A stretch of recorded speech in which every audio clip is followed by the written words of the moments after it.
I was born and raised in the Midwest in the city of Gary, Indiana. And so I don't know if those who are familiar with, okay, so a couple of fingers snapping for Gary, as we say in the region, GI. So, but representing. But anyway, just to let you know, Gary is really northwest part of Indiana. And so it's not too far, about 30, 45 minutes outside of Chicago. And so, but growing up as a child, my parents, well, actually, first of all, I'd share that my mom, because I grew up in a single parent family home, and they actually were part of the big migration from the South to the Midwest. And so most of my family, actually, I was the first generation to be born in the Midwest. They're all from a small town called Belzoni, Mississippi, really small. So literally, you would drive through, you'd be like, okay, did we pass this? Have we made it yet? Yeah, we already passed the city. um, but anyway, I started off because, I really didn't have any aspiration or ambition to even go to college. That wasn't in my mindset. And growing up in a single parent family home where my mom, she didn't have no knowledge about college or any information like that. And so it wasn't really until when I was in high school, I always thought of myself working. I don't know, just working. A lot of people worked in the steel mills. I didn't necessarily want to do that, but I thought about working and either since Chicago was nearby or actually joining the military. And literally my senior year, I made the determination that, okay, I'm gonna sign up for the military. And I was actually going to join the Navy. And as part of that process, I took the test and examination and everything. And I was going to sign my paperwork. And the day before, my aunt in California gave me a call. She lives in Pasadena, California. And she says, well, I'm gonna give you an alternative option. And I was like, what's that? She said, well, maybe you think about coming out here to California, staying with me, and you have cousins out here, and kind of get your feet settled till you find out what you really want to do. And so I'm like, hey, California, I'm not turning that down by no means.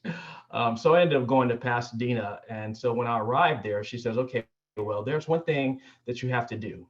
And I was like, what is that? Just said, come out here, find myself.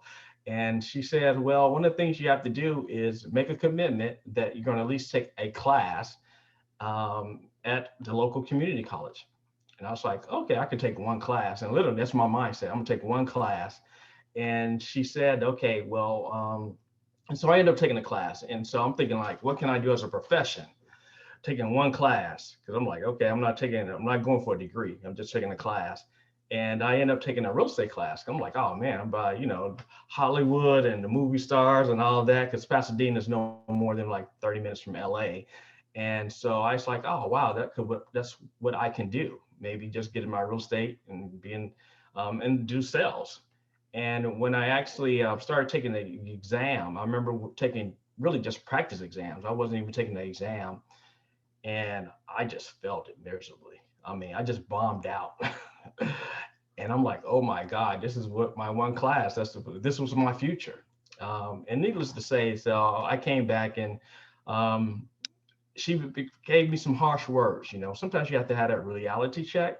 Somebody kind of put you in your place, let you know, okay, well, you're not cutting it. You kind of being mediocre. And I was like, oh wow, my aunt's challenging me. And I'm always one to try to prove people wrong. And so if nothing else, I said, okay, well, I'm gonna make a commitment and show my aunt that I can do something different and be better. And so that was my inspiration, really. So as a result, I started doing all necessary, putting in time, study skills, because I didn't do none of that in high school, honestly, because that wasn't my mindset, and it was just getting a job and working. But I made the transformation that says I want to do this because I want to do it for myself, but number two, I want to prove others wrong, that they have self-doubt about me. And that became the fuel for my motivation. As you think about what's the bulletin board material that you put in the locker room and said, okay, we'll give you that additional inspiration. That was it. That was my motivation right there. Just to prove other people wrong, all the doubters, as we say, haters out there. And so I end up making a determination, then started using the study skills. I started going to the labs, um, improving my writing, etc. And next thing you know, I ended up taking two more classes. And my English class, because of those habits, I ended up getting a B out of it. I was like, oh, wow, okay. I start some self-efficacy. I started having some confidence in myself. I was like, oh, I can do this. And so I just continued on. So long story short, advance moving forward. I ended up leaving California just because I wanted to have some of that independence. When you're living at with your aunt, there's usually my aunt anyway. There's protocols you have to follow, and so there's rules, and you have to stick by them. So waking up early in the morning, you cleaning, you washing your clothes, or cutting your yard, whatever. Doesn't I don't mind doing that, but I'm like, okay, I want to be a little bit more independent. So I ended up moving back to Indiana, where I'm from, and actually I went to Vincennes University, which is another 2-year institution in Indiana. And so I ended up going there and completed my associate degree.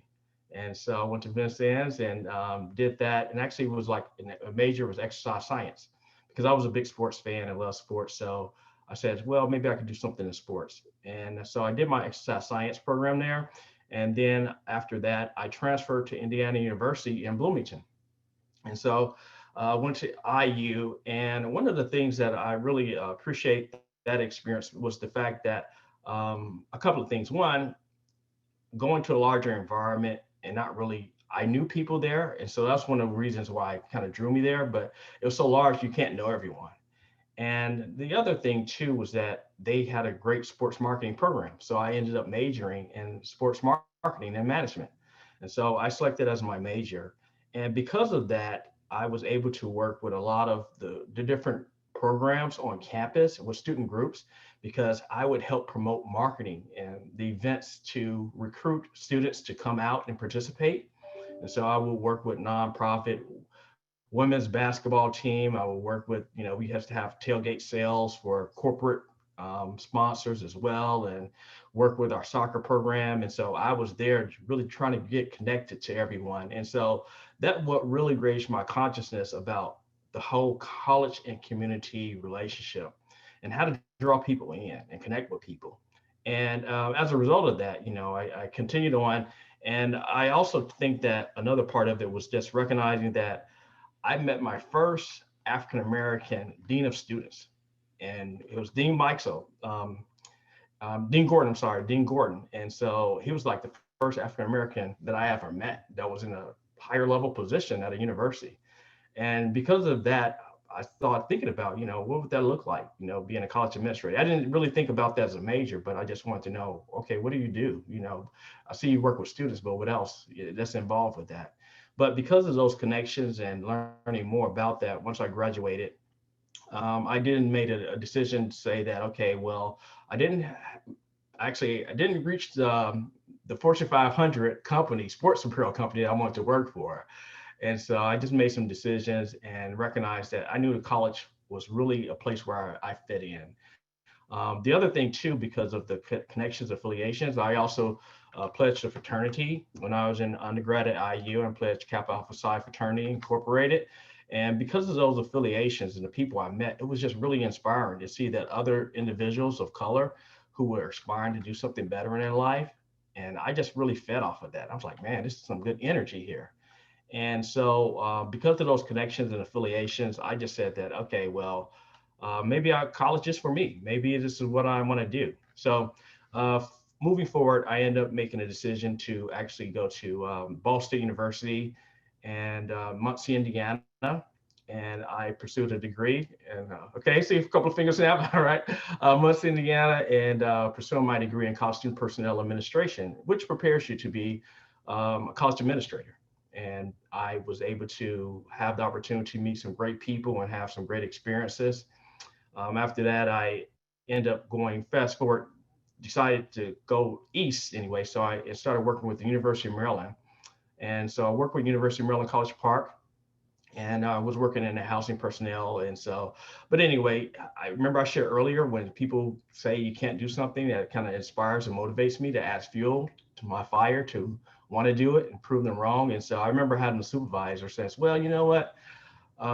Maybe you should just be a counselor. I was like, just a counselor? I was like, I don't know. I had other aspirations. Again, the dean of students was kind of it for me. And then I just took that as fuel. And I was like, okay, well, I got to prove another person wrong. And so next thing you know, I said, okay, well, what do I need to do to become an administrator? And so found out more programs about PhDs, and so I ended up making a transition. and pursuing my PhD at Virginia Tech University. But another fuel, a part of that was also too, I remember having a meeting with the program chair, and the program chair also shared with me, said they had already met their quota for the program. I was like, oh my God, did he just say he met the quota? I was like, this is definitely discrimination, you know? And so again, I just love that. It's just more ammunition that's going to add to me to motivate me more. So I ended up going to Virginia Tech University, pursue my PhD, and received it in education, leadership, and policy studies, also with a concentration in instructional technology. And so, but I think that, you know, the connection points here, you know, in terms of like, even though I'd never had ambition, it was about the connections and the people I was able to meet, what inspired me, and also what also caused me, I guess, provocation to want to do something different and better. And even though I couldn't get guidance from my family, some of my friends did go to college, but a lot of them didn't.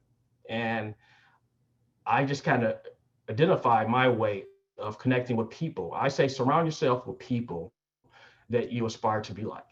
And that's one of the things that I really appreciate. I was able to make some really good people that wanted to do something better for themselves, better in their life, better in their community, and that I hung on to that and I learned from them. I'm like, okay, how do you end up getting an A out of biology? You know, I'm like, I'm struggling with this. And so I would listen to them. What did you do? You know, where did you go? What resources did you tap into? And so I just continue to use that. And in fact, all the way to my, even for my PhD, no matter what, I still went to the writing center, no matter what. And so I just made a commitment that, hey, you know, I want to perfect the skill set, or I wanted to make sure that I did the best I could.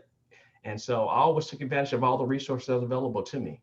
And so that was something else that was very helpful. The other thing too is that I was able to learn about all the resources on campus because of those connections and affiliations. And that really helped me out. So I knew exactly, okay, what people I should contact and who's who and what office are they at. And that was also very helpful for me as well. So I think that that really drove me, you know, as we talk about the struggles. So yeah, there were struggles that I had. And so I wasn't always the best student, but I say one thing. I said, even though I don't come in maybe with the highest aptitude as maybe some of my colleagues or my peers came in with, but I said nothing else. I wasn't going to let nobody outwork me. And that was my mindset, you know, and that's one thing that I learned from my mother. So even though she didn't go to college, she couldn't tell me, but she was just a work ethic. She just had that value about working and doing better. And so I just took that on as part of my value is that regardless of what my ability is, I'm not going to allow nobody to work me. And so I think that's one of the reasons why I was able to continue to perform and make sure that I was surrounded with the right people to make sure that I'm aware of the different blind spots and also the politics that comes along with some of the blind spots that you're now aware of as well. Um, so I know there were several questions that was embedded that we was going to discuss today, and so I want to make sure I talked a bit about study habits and things of that nature, and what drove me to want to continue on. And I think the other part of it too is what advice I would share is really, you know, um, whatever that you want to do and you aspire to do, just make that commitment to yourself.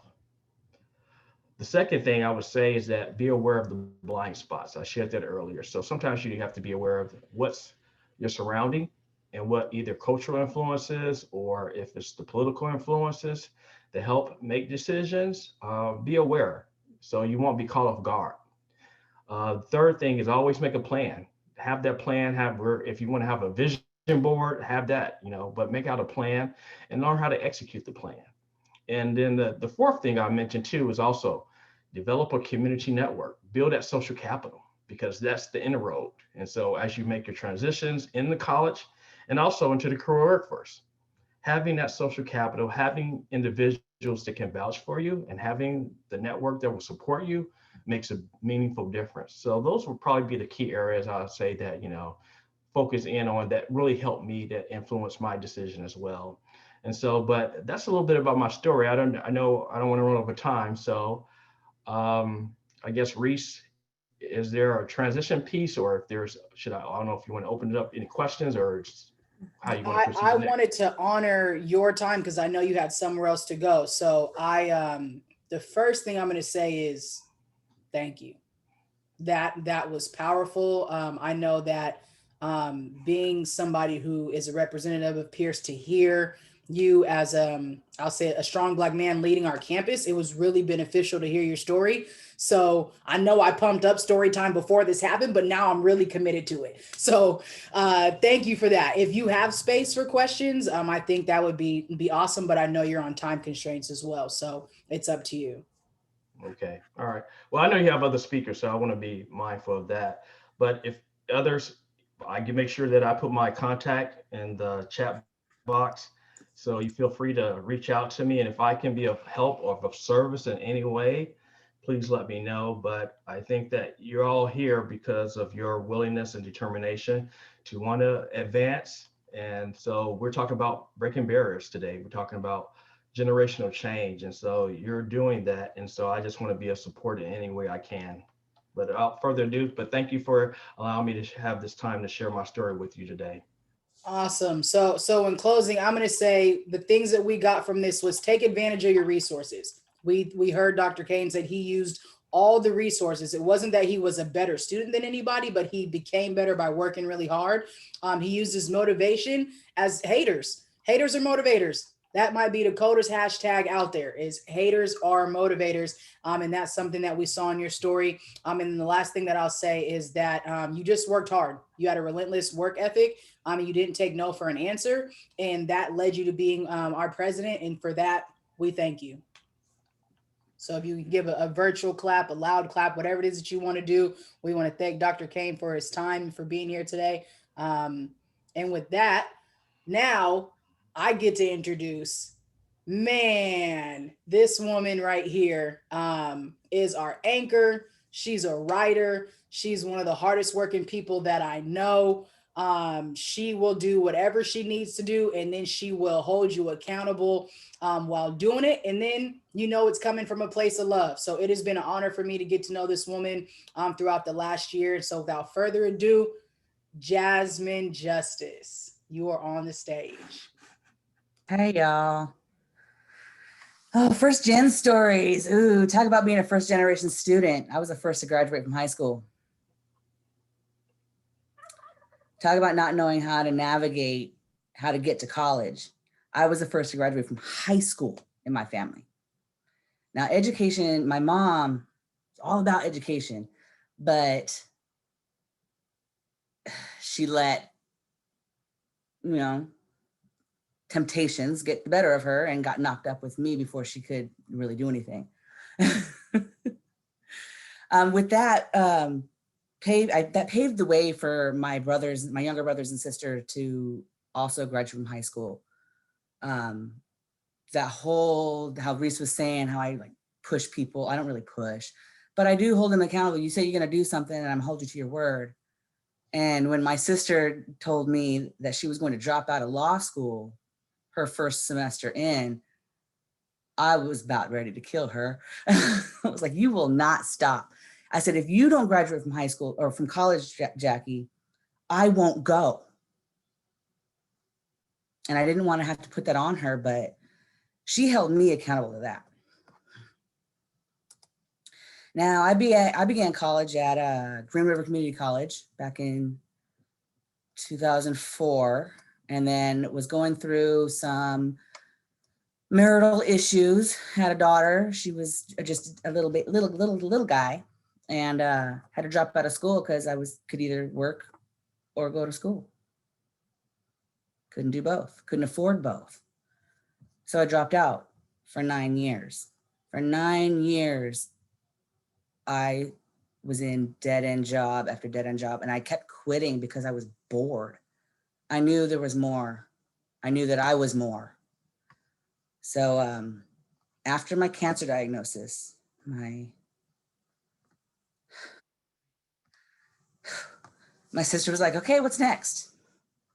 I said, I don't know, go back to doing inventory. I don't know. She says, no, you've had a year off doing nothing but getting yourself together. Now go get yourself together. I'll take you.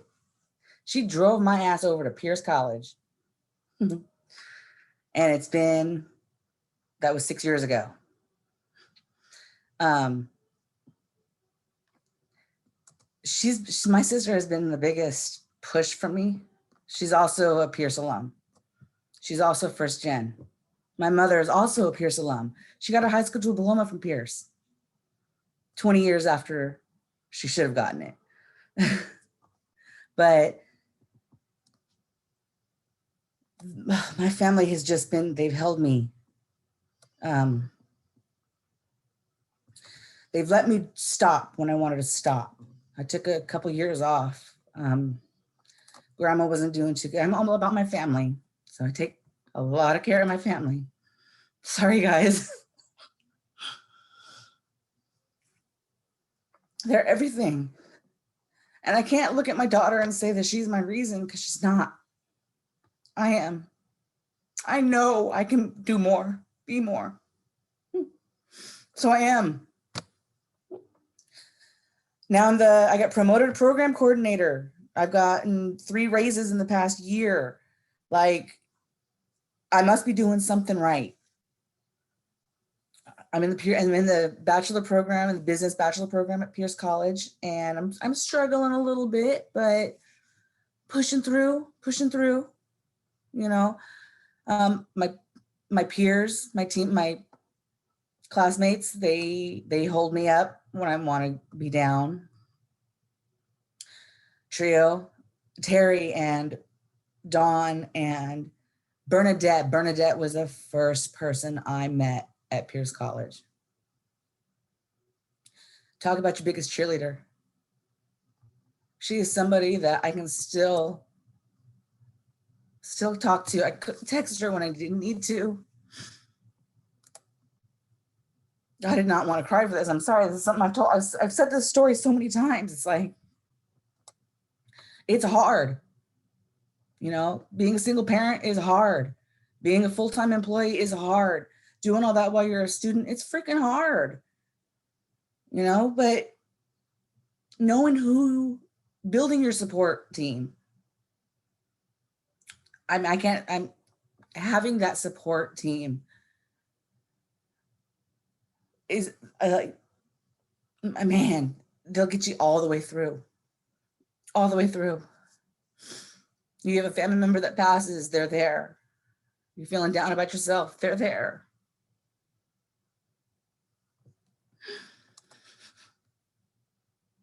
It's like, I mean, not only did I begin my higher learning as a first generation student, but I was navigating this as a single parent. I'd never been a mom before. I had 1 kid, one and done, thank you.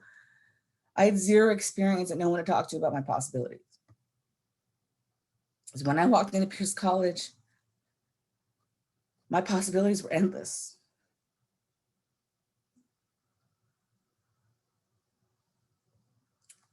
I mean, I can walk into the office and my work family can tell what kind of day it's going to be. And they always have something, some goofy little remark that just turns the whole day around. Build that support team, like Dr. Kane said. Use the resources, find them. Don't wait for them to find you. They don't know that you need help. You know that you need help. Go get it. I don't even know what else to say.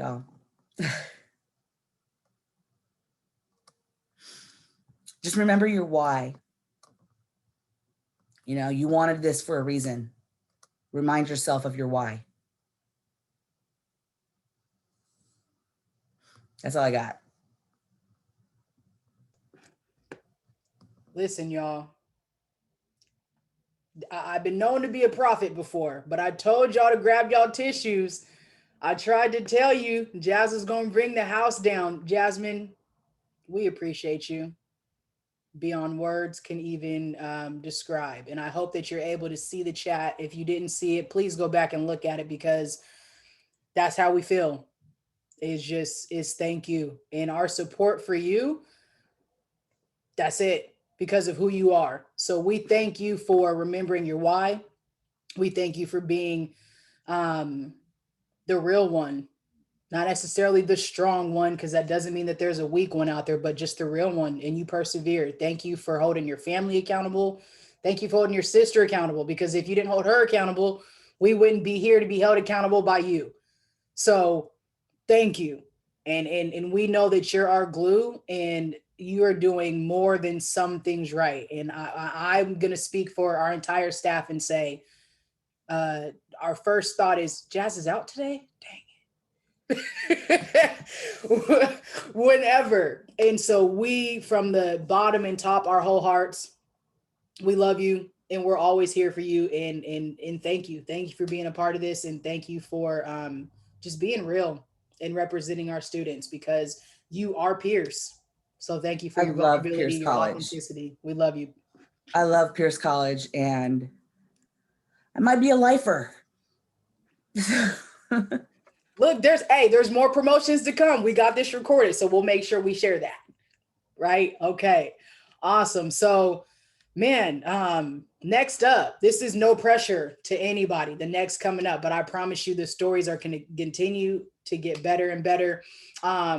We had the honor, I had the honor of meeting this young woman recently this year, and she is, I don't even know, dynamic. She's a dynamic leader. She is a dynamic speaker. She's motivating. She knows a lot. There's a term that I would say would make her, quote unquote, before her time. And yeah, it's just an honor to be able to watch her lead the way that she's led at such an early age, and just really honestly turn Pierce upside down. So without further ado, next up to the stage is Ashley Good. Thank you for the wonderful introduction, Reese, and thank you for sharing your story, Jazz, as well as Dr. Kane. But yes, I'm Ashley Good. I'm a former Running Start student at Pierce College. I started Pierce 2017 at the age of 16. Fresh out of high school. I'm just a junior in high school, but I was full-time at Pierce, and now I am a retention support mentor for Native and Indigenous students. But how did I get here? That's the story I'm going to say today. I first want to preface by saying my story has been deeply impacted by my family, and how, the ups and the downs with dealing with somewhat of a dysfunctional family. We've had a lot of issues to go through, and that directly impacts how I go through and navigate through school, is how your support system at home is. And a lot of first generation students don't have an easy time because of their family and because of the struggles that their family has gone through, and breaking the cycle of poverty, or a lot of things not coming from intergenerational wealth. But let me start to get into my story. My mother, she had a very hard childhood.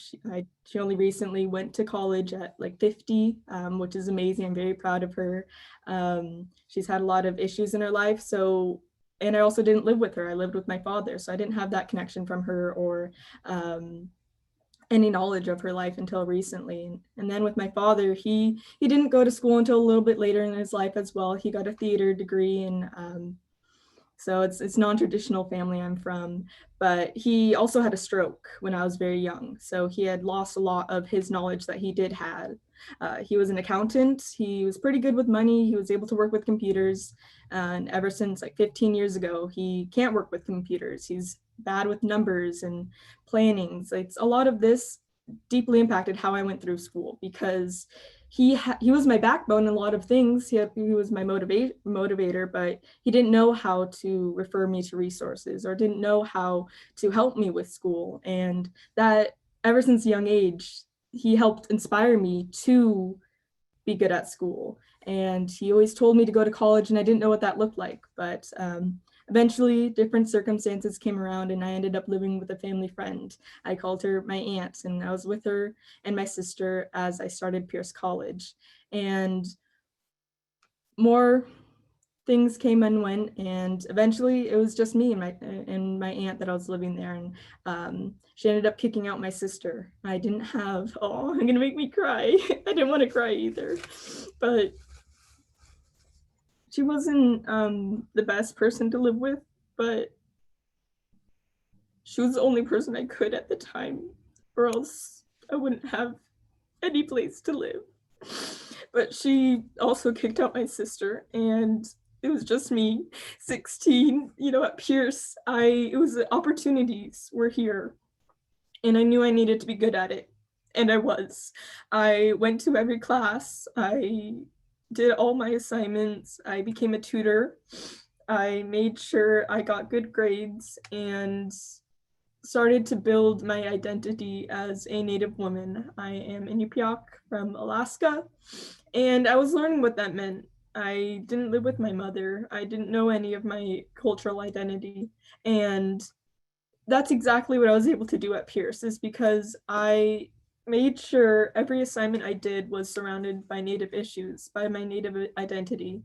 I ended up meeting April Stapp, and she became a very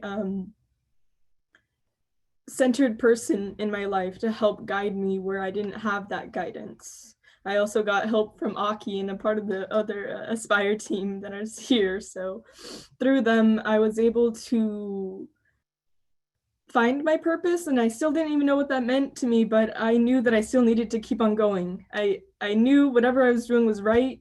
I didn't know where it was leading me, but I just kept on going. And I eventually finished with a 4.0 last spring, 2019, and I knew I needed to go from here. I have just gotten my high school diploma and associate's degree at the same time. Meanwhile, while this is happening, I was able to reconnect with my sister and other parts of my family, and I found out that I was going to be kicked out too. I was not going to be able to continue living with that family member, my family friend, and I had just turned 18. I didn't really have anywhere to live. I decided to go back with my father, but we're still going through a lot of family problems. And eventually I found out that my sister was never able to finish high school, while I was able to finish my associate's and high school diploma at the same time. But I hope I'm not getting too confusing right here. It's just a lot's going through my mind, especially listening to other stories. But I eventually transferred to Northwest Indian College, which I'm now attending. And I now live with my sister on our own. We're self-sufficient, we pay our own bills. And during this summer, she was able to get her high school diploma. I helped motivate her, and she helped motivate me in many ways. So even though she's older than me and she wasn't able to finish high school until now, it still matters that she was able to do it, even if it wasn't the traditional route, even if she still struggles with a lot of things, is that she's able to not worry about having her high school diploma. And through going to Northwest Indian College, I'm able to help expose her to what college could look like for her in the future when she wants to. And I have been able to learn a lot about myself, a lot about my cultural identity. And through being so adamant on learning about my cultural identity, I made it my mission for Pierce to support Native students. What does that look like? I was able to find support through connections, through meeting April, through Aki and Aspire, but there needs and still needs to be more support for Native students. And I made a name for myself. People passed around my name. They knew about me, and they knew they needed to hear my story. And that's what I was able to do last December. I was able to share my story to Charlie Parker, and he heard my story. And this spring, I became an intern through Pierce, to help support Native students. And I am doing exactly that right now through Native American Heritage Month. I'm spreading stories and spreading awareness through having an event every week for Native American Heritage Month. And that wouldn't be there if it wasn't for me, and wasn't for EDI Cares, and wouldn't be here unless I was here too. And through my story, I've been able to help share to others. And I am very thankful I could be surrounded by people who understand or know my story or know parts of my story and help support me. So I'm very thankful for EDI Cares and Reese and Kiana and everybody here today. But something I've always struggled with telling myself is that I need to be proud. So I am proud. I am proud of what I've done. So thank you.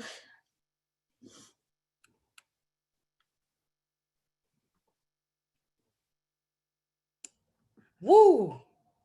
Let's just give Ashley, shower her some love, whether it be in the group chat so she can read it, or in some virtual claps or some real claps.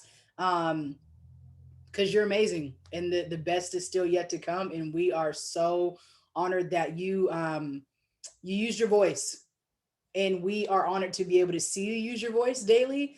And I love the fact that when I asked you, I thought you were probably 4 or 5 years older than what you really are. And I was like, whoa, that's amazing. So as a young leader, not even young, just as a leader, it is honored to be led by you in spaces and to lead with you in spaces. And we are so grateful to have you here and to work alongside you, because we know that there's so much more to come with you at the helm. So thank you, Ashley, for being you.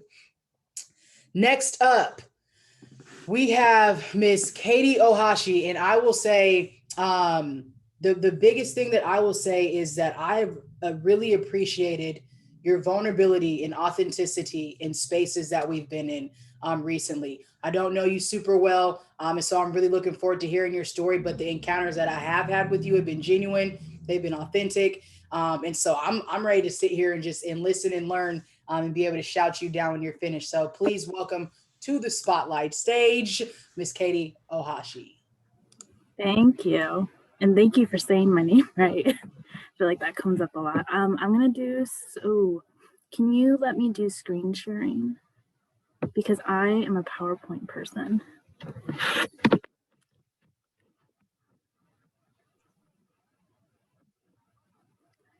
You should be good. Try it out. Okay. More like just because I like making the PowerPoint, not not because of where we might be. Okay, let's try here. Okay. We can all see, right? Yes. Okay. So, let's see. So this is kind of a timeline. I thought I would just talk about how I got to each college, what I did, things like that. So I started at Pierce College as well. I did Running Start too, but I only did Running Start my senior year, not my junior and senior year. So I was a part-time Running Start senior. I took 2 classes at the high school, did all the extracurriculars, and then I did 2 classes at Pierce. And I also got my first job at Pierce with Brian Kovacevic in the Health Education Center. So yeah, seeing him later on in life was really interesting. But so I didn't know what I wanted to do. Like I'm sure most, if not all of us.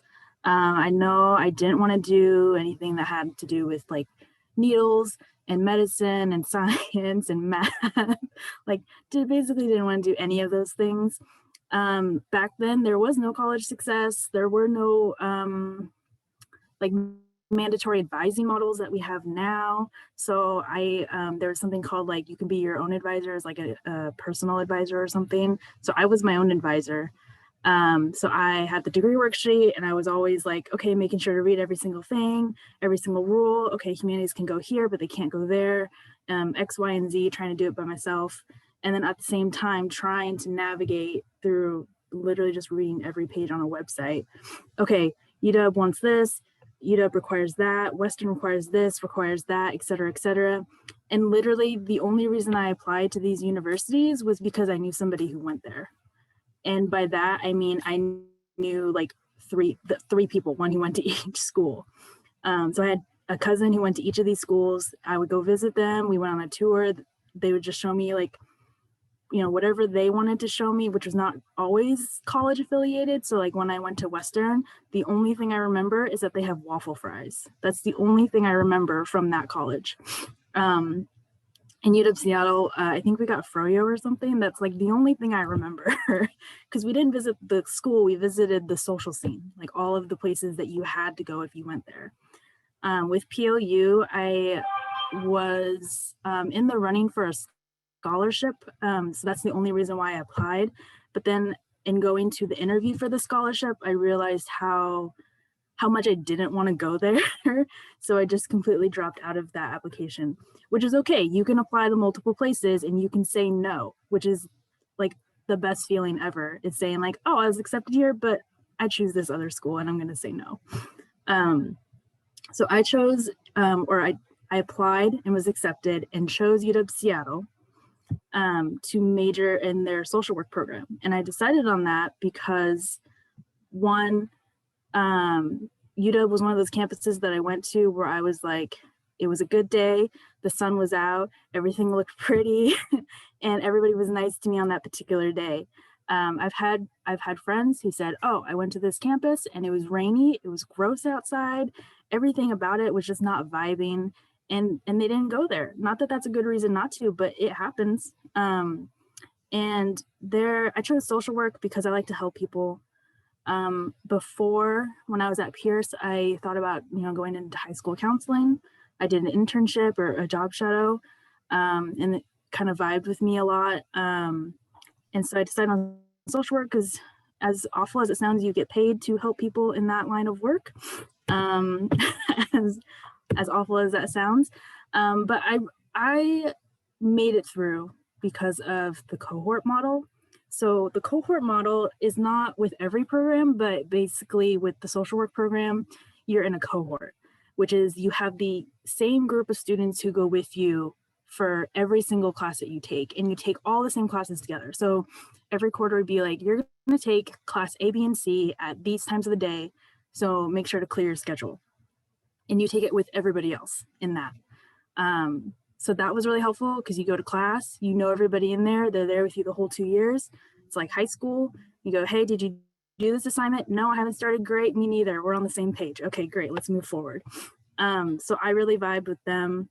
And the social work program is really good about accepting any type of student, any and all types of students, whether you're formerly incarcerated, whether you're 60 years old, if you're an immigrant, like whatever status you identify with, they look at that and they were like, okay, well, let's not exclude you because of X, Y, and Z.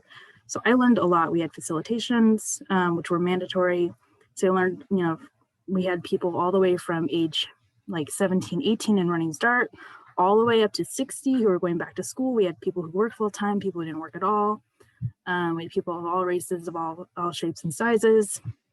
We had people from all backgrounds, which was so nice for me personally, because I, growing up in Puyallup, you don't always get that, especially, early 2000s.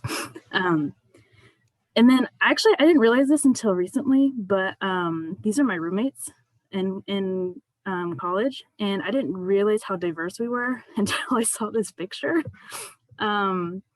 Which is great for me. And we would have brunch every Sunday together, and we would all make something different. And the nice thing is one of us is a baker, so we just made him make everything. But we'd have brunch every Sunday. We would get together. We would go down the street and get bagels and coffee, and just sit and watch Korean dramas all day on Sundays, which was like our vibe. And I'm the only Korean one, by the way. We just all like that genre.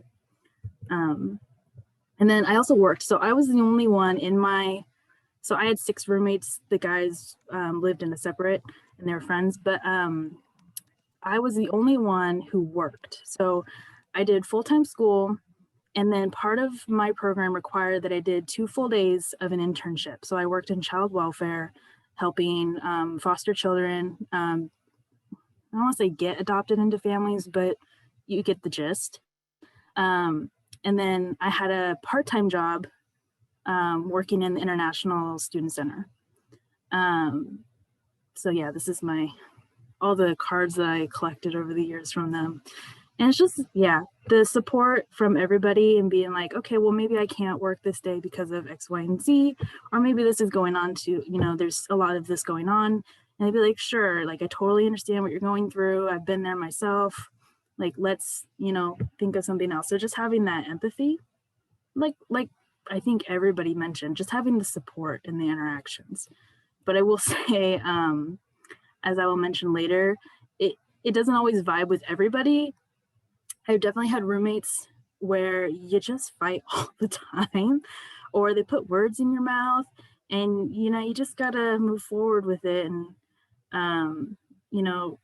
be empathetic and be understanding of what they could be going through and work it out. This was kind of like a board of everything that we talked about in terms of like what is social work to us. I guess some of the problems were being away from home, because Seattle is so, well, I'm sure if you've been there, it's so different. Transportation is different, dining is different, like literally everything is different. I had to walk everywhere. I had really strong calves then. I literally I lived at the bottom of a hill, and school and literally everything else was at the top of the hill. So every day up and down, up and down. And then my job was on the 4th story. Walk up all the stairs, or class was on the 3rd story. Definitely not an ableist type of building, but so yeah, some of the struggles were learning about all those things for the first time. But I think having roommates who had been there previously, because I was so off a little bit, where I stayed 1 year after high school to finish the Running Start program and my associate degree, and then I went the year after. So I was kind of on an odd number for everybody else. So my roommates kind of showed me around. I think my first week there, I went to a frat party and the police came. Like, it was crazy.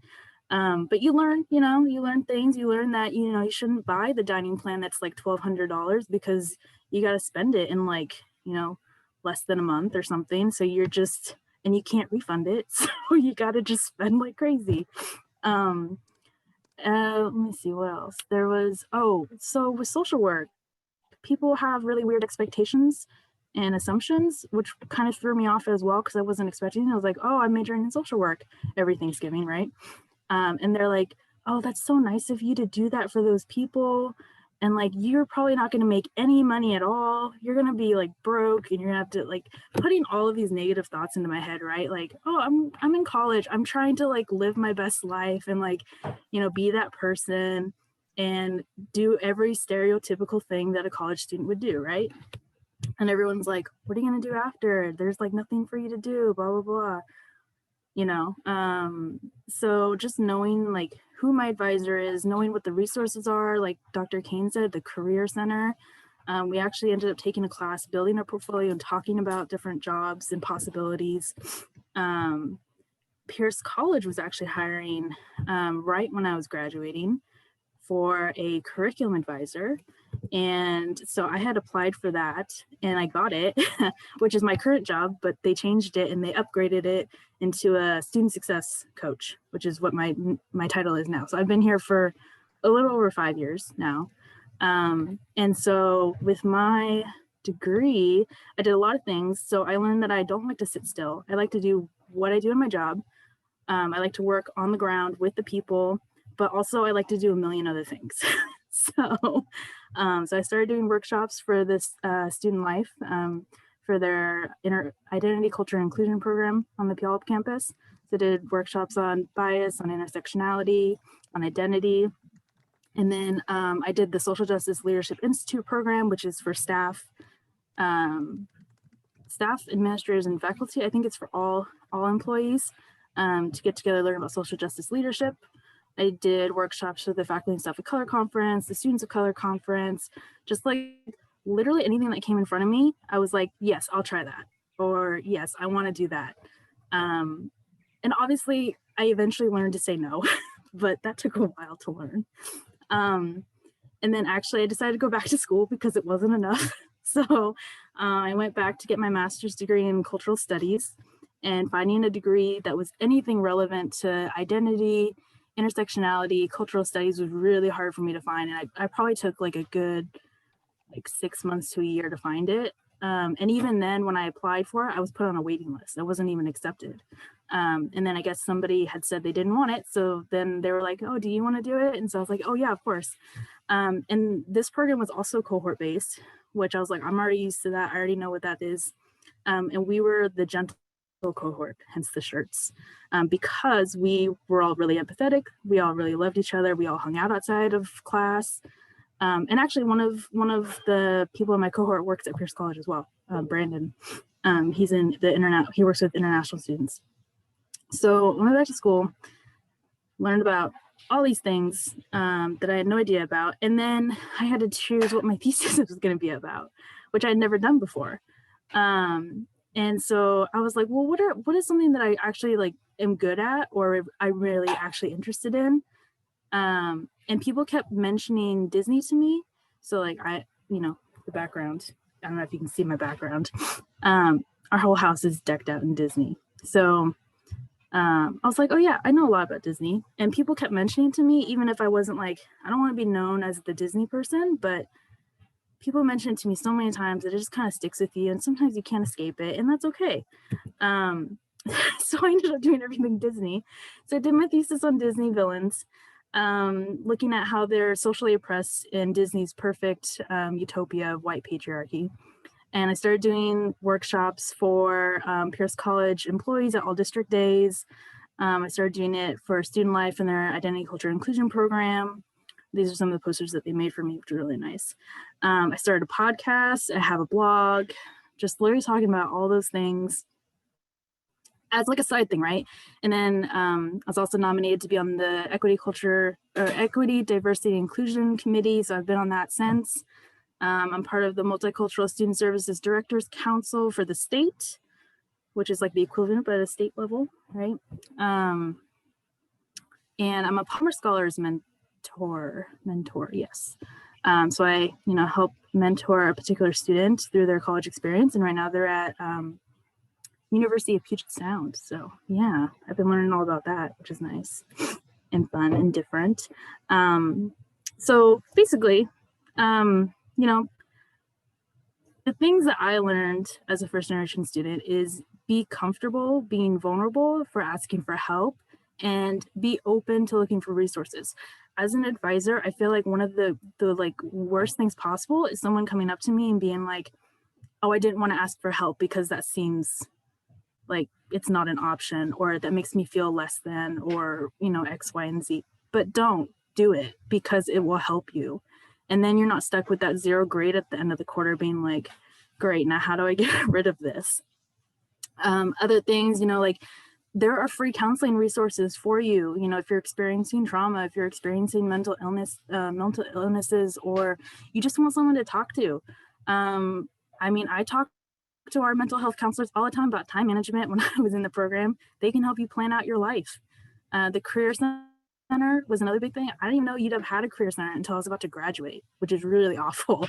They even have community center resources as well if you're looking to volunteer or do internships.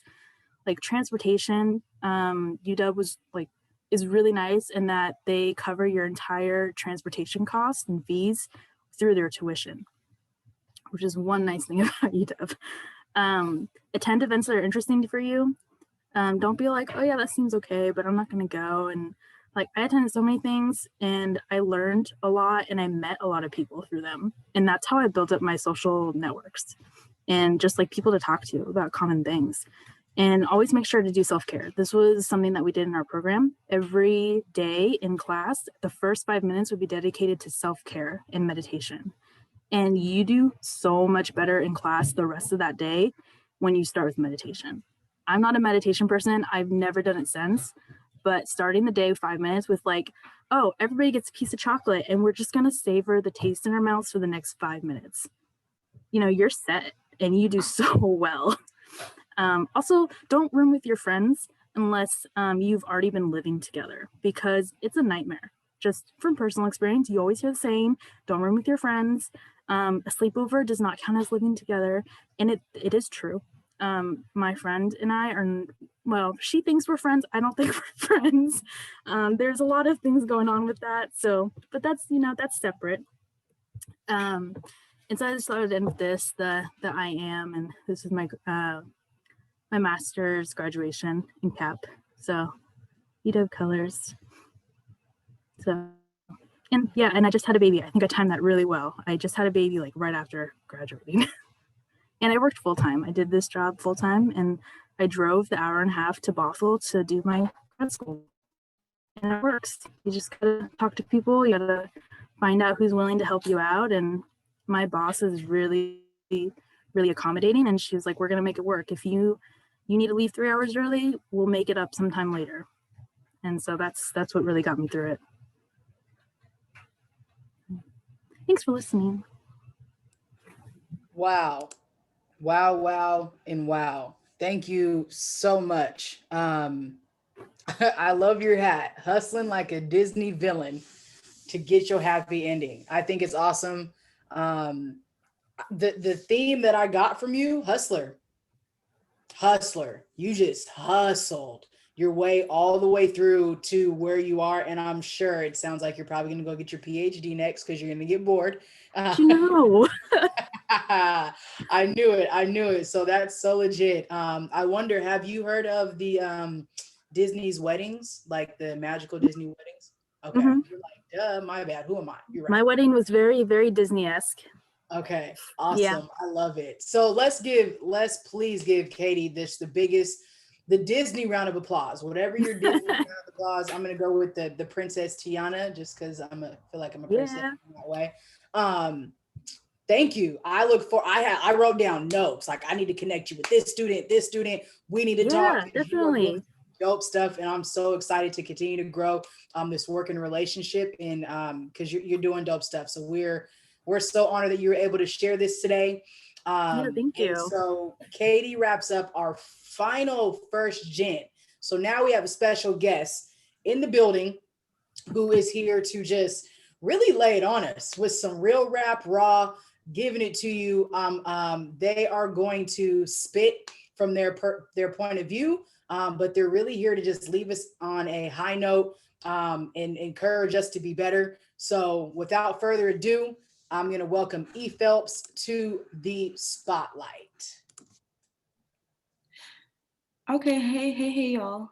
Unmute myself. Yes. Can you hear me? Yes.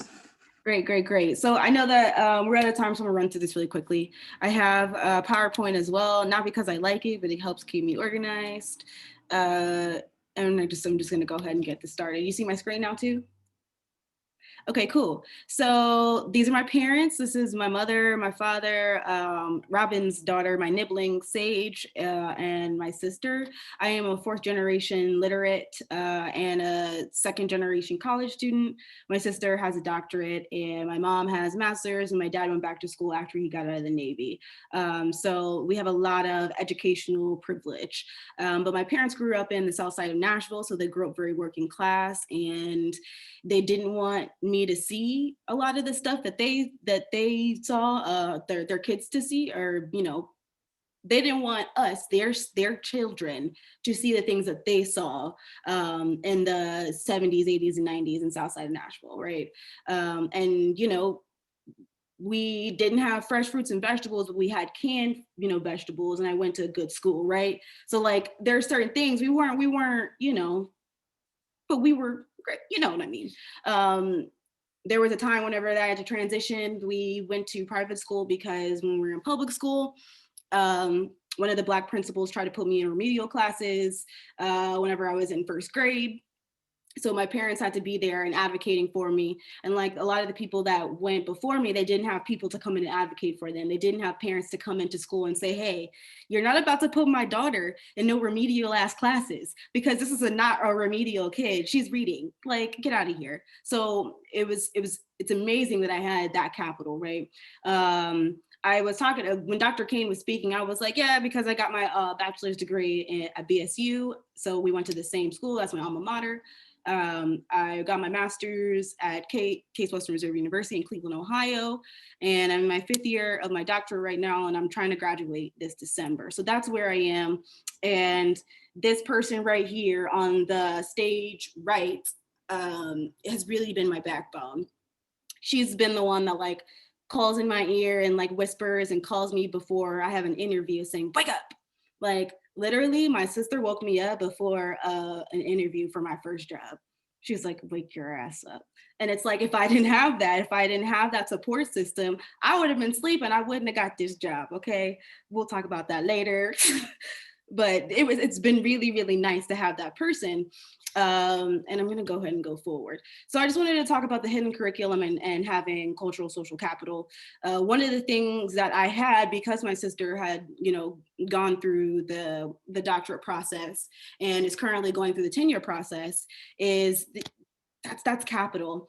So many times during our times in academia, we find ourselves kind of just like, you get tossed around, and some people, they fall within that being tossed, and if there's not anything underneath to catch them, they just kind of fall through the cracks. So like Jasmine, you were talking about not being in school for 9 years. For some people, they never come back, and they don't have that support to get them back in, or have that person to say, hey, get back in. And I want to talk about the hidden curriculum. So there is a curriculum that unless you have a capital, you don't know about. So there is a written curriculum, there's a taught curriculum, and there's an assessed curriculum. But there's another set of rules and guidelines that they don't tell you about that is integral for your, going through the education process, and they don't tell you about that. So you may find that you need to advocate for yourself, or somebody has to advocate for you. So in the levels of visible and the levels of invisible, you're not going to see what the culture is. So I came in here with a unibrow on because I have the capital now to be able to come in here with a unibrow on. Would I have done this in graduate school, being the only person that knows anything about queer any topics? I'm not trying to get harassed and ask a whole bunch of questions and who is the bottom, who's top, do you scissor, I don't know. Okay, we're not doing that. Okay, so that's what it's really about, being able to have and know that you have the autonomy and the agency to go through this process. So if you don't have that, and one of the through lines that I've noticed throughout this panel is that a lot of people have family members that are really holding them down and really holding them accountable. And I definitely have that as well.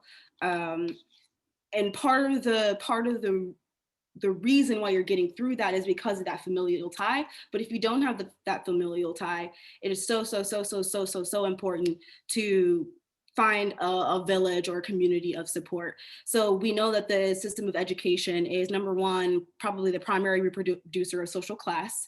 And the system is embedded with white supremacy, xenophobia, queerphobia, ableism, and it's designed to root marginalized people out. Now that's a quote from Dr. Brittany Cooper. Brittany Cooper talks initially about it was designed to root Black women out, but we know that Dr. Cooper meant multiple marginalized identities, but that was what she was talking about then. Building the village of support, if you don't have that person that's blood related there, because you deserve a village of support. And especially with the 2-year like programs, you're paying for that. Demand that support. You're not on scholarship. You're not on any sort of other people's money. You're paying for that. So you need to demand that you get the help that you need. And if you don't feel like you have the capital to be able to demand that, that's where I come in, because I've gone through this process now, not seamlessly, y'all. And I'm not gonna cry. I'm not gonna cry, but I am on 2 SSRIs right now. I have not been treated well. I've been bullied this whole 5 years. The amount of violence that I have experienced while in graduate school is immense. And I know that my job is now to help people to not go through that, because I would not wish that on anybody. My self-esteem is probably at the floor because of going through this process, but that doesn't need to be the case. So I'm grateful for my journey. I'm grateful that I have had people there to help and support me. And I'm grateful for going through that violent process, because it helps me to reach back, because I want to help you win. I want to see you win, and I will do everything in my power to see you win, because we need more people like us, first generation, underrepresented, marginalized, at the tables and getting through these programs and helping us create a future where all of us are represented, like Katie was saying. So yeah, that's what I'm here for. Hope that was quick. Man, thank you. Thank you. I just want to say Thank you again to everybody. Thank you, Eve Phelps, for laying that on us, for wrapping it all back together. And I think Jasmine kept throwing this in the chat, but them sisters, I'm kind of an only child, just a little bit on my mom's side, but I think if you don't have siblings in that space, what we were able to see is people, community, connection, and coming from, and Dr. Kane's not in here anymore, but in coming from a real estate background, location is what people always talk about. But Jazz was like, it ain't just that. It's connection. And I love it. And I'm still in that. And I will give you your credit whenever I say it. But that's it. That's what it's all about, is the connection and leveraging your support. And I love, E, that you were able to really tell us to leverage your capital, because that was something that I thought was really beneficial for us to hear as well.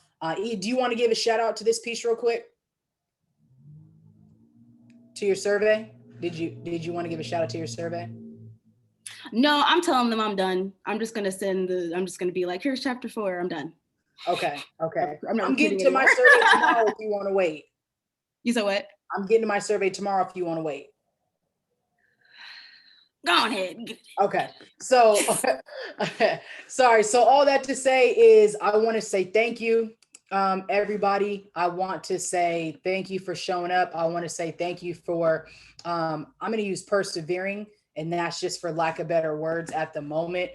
This has been insightful. This has been impactful. This has been inspiring. This has been literally beyond what my imagination of what I thought that this space would be. And so I got to give a shout out to the EDI Cares team for putting all this together and making sure that people knew about this. Thank you, everybody, for signing up and registering. The last thing that I'm going to say is this ain't it. Tomorrow, we got another event. So tomorrow is going to be, we're going to be celebrating you guys in a different way. We got a special performer. Katie, I hope you can really come, because I think you might be excited. I'm not sure. I'm just throwing that out there. So if you didn't get the link to register, let us know. We will get you the link to register. That tomorrow is at 12 o'clock, 12 to 1. We're going to be showing some slideshows and giving out some more shout outs, and you'll really be able to see some other people in the peer space that are first generation. And iron sharpens iron. And Dr. Kane also mentioned self-efficacy. And one of the main pillars in self-efficacy is vicarious experience. And that's why this was so important, is because vicarious experience means that I can see somebody else who looks like, talks like, sound like, whatever, doing something that I want to do. And so we want to continue to bring opportunities like this to you all as students who are going through this space. So make sure you come tomorrow so you can get some more vicarious experience, be celebrated. And this is not the end, because we're really just getting started. So thank you. I hope you were okay with my Christmas music at the beginning. I got a Christmas tree up in the living room right now. So I'm just that ready for it. So thank you guys again for being here. And with that said, enjoy the rest of your day. Deuces.